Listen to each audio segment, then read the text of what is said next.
When a woman can't fully read you, she starts to feel you. And when she begins to feel you, her imagination quietly does the rest. Because mystery isn't an accident, it's a form of power. In a world where men are told to be more available, text more often, and prove your intentions, something important gets lost. The natural tension that makes attraction feel alive.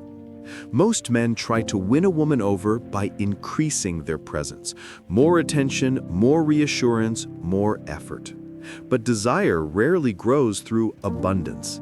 It grows through contrast, through a gentle lack, through the small spaces where imagination begins to breathe. The ancient Stoics understood this long before modern psychology gave it language. Marcus Aurelius reminded himself, "Look within. Within is the fountain of good." A man who knows how to remain centered, quiet, calm, grounded, creates an emotional environment where others become more aware of him.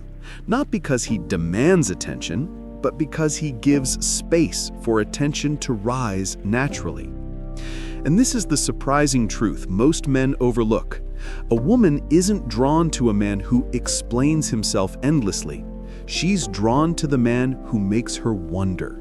She desires the man who carries a quiet presence, who doesn't rush, who doesn't force connection because his stillness invites her curiosity. And that curiosity is where today's lesson truly begins. Let's break down exactly why mystery creates attraction and how a Stoic man uses it with integrity. Section 1. Women don't want attention. They want uncertainty. Most men grow up hearing the same advice. Women just want attention. But if that were true, every man who texted nonstop, complimented excessively, and tried relentlessly would be irresistible. And we both know that's not how desire works. A woman doesn't crave constant attention, she craves an emotional spark, a subtle uncertainty, a feeling that she hasn't fully figured you out yet. Not because she wants manipulation or chaos, but because something inside her becomes alive when she senses a man who is calm, composed, and not trying to win approval. That little moment where she wonders, what's going on behind his eyes? Why doesn't he rush? Why do I feel drawn toward him without him doing anything? This is not about being cold. It's about being centered. The Stoics taught that a man should be anchored in himself, unmoved by praise, unmoved by noise.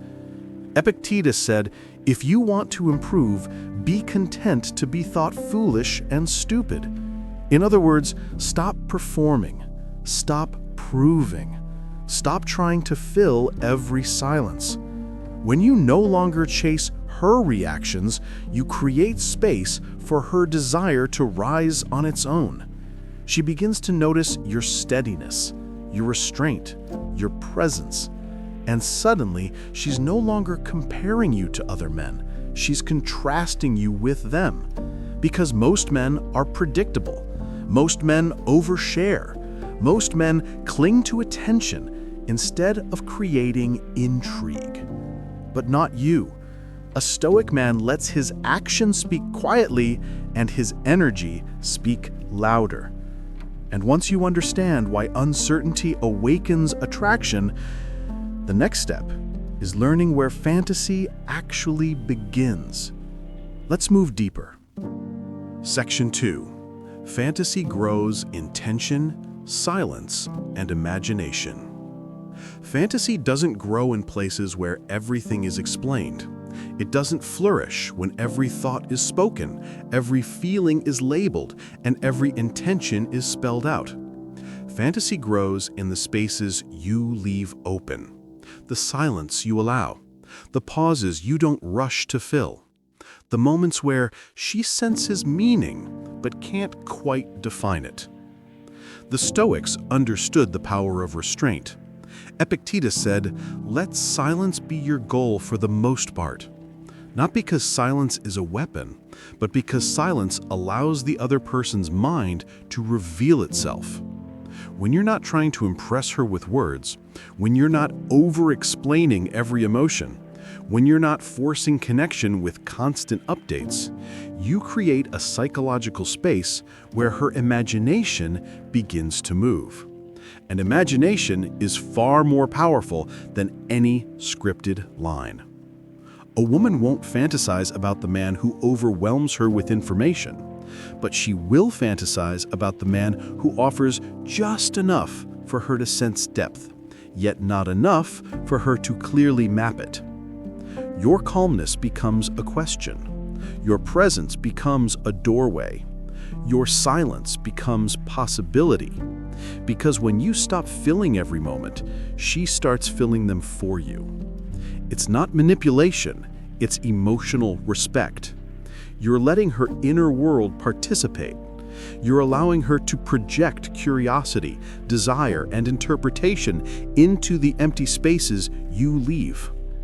Modern relationships often drown in noise, constant texts, constant reassurance, constant checking in. But desire grows in contrast. It grows in the quiet places where the mind begins to wander. And once her mind starts wandering towards you, something even more powerful begins to unfold. Because the moment she starts building stories in her head, the idea of you becomes larger than your actual presence. And that's where the next section begins. Section 3. The man she fantasizes about is not predictable. She doesn't fantasize about the man who makes himself completely available. The man who replies instantly, fills every silence with words, or tries to stay present in her mind by force. Predictability doesn't spark imagination, it suffocates it. What captures her attention is the man she can't quite decode. Maybe he left her last message on read, not out of coldness or manipulation, but because he was genuinely focused on his own life. Maybe he didn't launch into long explanations about where he was, what he was doing, or how he felt. He simply showed up later with calm eyes and a composed presence. No tension, no awkwardness, no apology to her. And that contrast, the gap between what she expected and what you actually did, lights a fire in her curiosity. Her mind starts turning. Why didn't he react the way most men do? Why didn't he over-explain? Why does he seem so centered? What's going on underneath that stillness? Seneca once wrote, "We are more often frightened than hurt, and we suffer more from imagination than reality." In attraction, the same principle works in reverse. We desire more in imagination than in reality. When you don't give her the full script, she starts writing one. When you show steadiness instead of neediness, she pays closer attention. And when you reveal depth slowly, she senses there's more to discover. Every unanswered question becomes emotional oxygen. Every unexplained moment becomes its own signal. Every subtle behavior becomes a clue she wants to interpret. This isn't a game. It's simply what happens when a man lives from inner strength rather than external approval. And once her imagination is engaged, the emotional dynamic begins to shift because desire rarely grows in balance. Here's the turning point. Fantasy doesn't grow only in imagination, it grows in emotional imbalance. And this is where most men misunderstand desire completely. Section 4. Desire lives in emotional imbalance. Have you ever wondered why the moment you finally pull back, suddenly she pulls forward? It's almost strange, almost funny. Like attraction has its own physics. But there's a reason for it, and once you understand it, everything changes. Most men assume desire grows in emotional stability. Constant reassurance, constant clarity, constant communication. But desire rarely blooms in perfect balance. It rises in the subtle places where she feels just slightly off-center. Not unsafe, not insecure, just enough uncertainty to wake her senses. Humans are wired to notice what we don't fully have. And the Stoics understood this long before modern psychology did. Epictetus said, "What upsets people is not things themselves, but their judgments about them." Meaning, it's not your actions that create desire, it's the meaning she assigns to them. When a woman feels too certain, her emotional system relaxes. But when she feels a little uncertain, wondering what you think, what you feel, or why you're so centered, her mind becomes active. Her ego becomes engaged. She starts paying attention. This isn't manipulation. You're not trying to strategize or play games. You're simply letting the natural polarity between masculine calm and feminine intuition unfold. When you're not overly available, she fills in the gaps with curiosity. When you don't rush to reassure, she tunes in more closely. When you don't collapse into pursuit, she begins leaning in. And ironically, it's your steadiness, not your effort, that creates this imbalance. Your grounded presence contrasts with her emotional movement, and that contrast generates attraction. A man who masters himself doesn't need to push or pull. His energy naturally shifts the dynamic around him. And once you understand this deeper polarity, the next question becomes, how does a Stoic man embody that kind of gravity? Section 5. The Stoic man creates gravity, not attention. If emotional imbalance awakens desire, then the question becomes, what kind of man naturally creates that effect, without trying, without playing games, or forcing anything? The answer is simple: a man who lives with inner gravity. A Stoic man doesn't compete for attention. He doesn't talk over others. He doesn't rush to fill silence or prove value. Instead, he carries himself like someone who knows exactly where he stands. And this quiet confidence is magnetic. Marcus Aurelius once wrote, "Nowhere you can go is more peaceful than your own soul." A man who understands this moves differently. He doesn't chase applause. He doesn't need instant validation. He doesn't collapse when things don't go his way. His steadiness becomes a presence people feel even before they understand it. She notices it too. She sees the way you listen without rushing to respond, the way you take your time when others hurry, the way you speak only when you mean something, not to fill the air, but to bring clarity to it. This quiet restraint becomes a kind of masculine gravity. It pulls her attention without you lifting a finger. Most men try harder. The Stoic man tries less, but lives more intentionally. He doesn't withhold affection to manipulate. He simply doesn't give himself away cheaply. He values his time, his peace, and his purpose, and she feels that.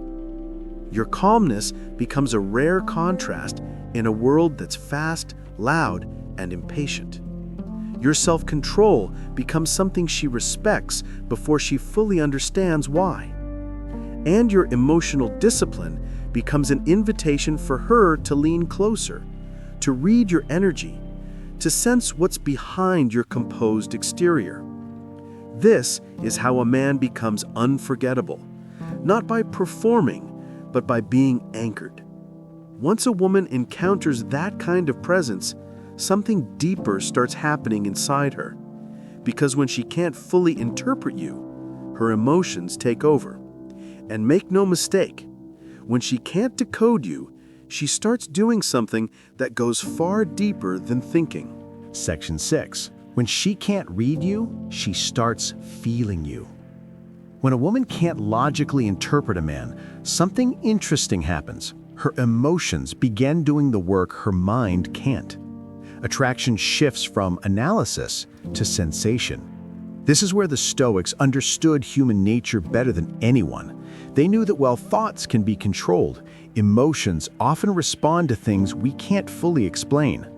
And a man who carries himself with calm strength, who speaks with intention, who listens with presence, who doesn't spill every detail of his inner world, creates an emotional atmosphere she feels before she understands.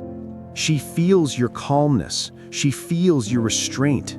She feels your discipline, your boundaries, your slow, steady way of moving through the world.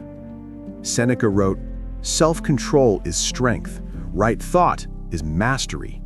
And when you embody this, you don't need to raise your voice, perform confidence, or convince her of anything. Your presence speaks first. Your silence speaks louder. Most people try to communicate attraction through words, but real attraction, deep, emotional, lasting attraction, happens beneath the surface. It lives in energy. It lives in subtle cues. It lives in the way she senses more than she can describe. When she can't easily categorize you, you become impossible to ignore. When she can't predict you, she becomes more attuned to you. And when she feels something she can't name, she returns to you in her thoughts long after the moment has passed. You stop being just a person she knows. You become an experience she remembers. And at that point, desire is no longer about what you say or do.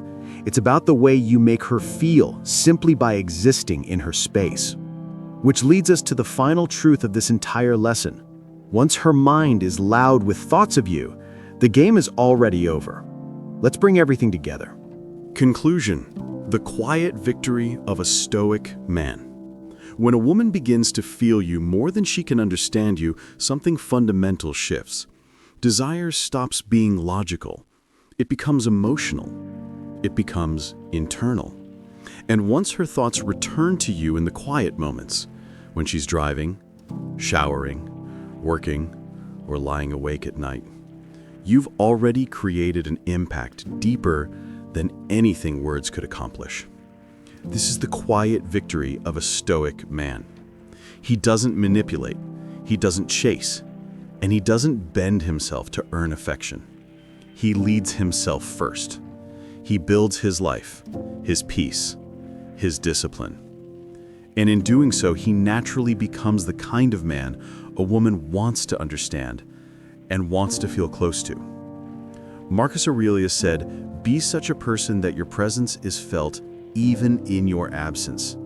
That is the essence of masculine gravity.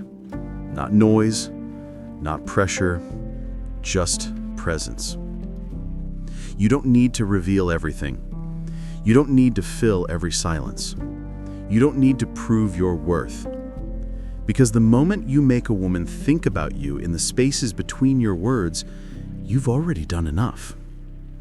So live with calm intention. Carry yourself with quiet strength. Stand firm in who you are. When you stay grounded, when you stay wise, and when you stay stoic, you don't chase connection. You create it. Thank you for watching Stoic Wisdom today. And before we wrap up, I'd love to hear your thoughts. Which part of today's message resonated with you the most? Drop it in the comments. Your insights help shape future videos. Until next time, stay grounded, stay wise, stay stoic.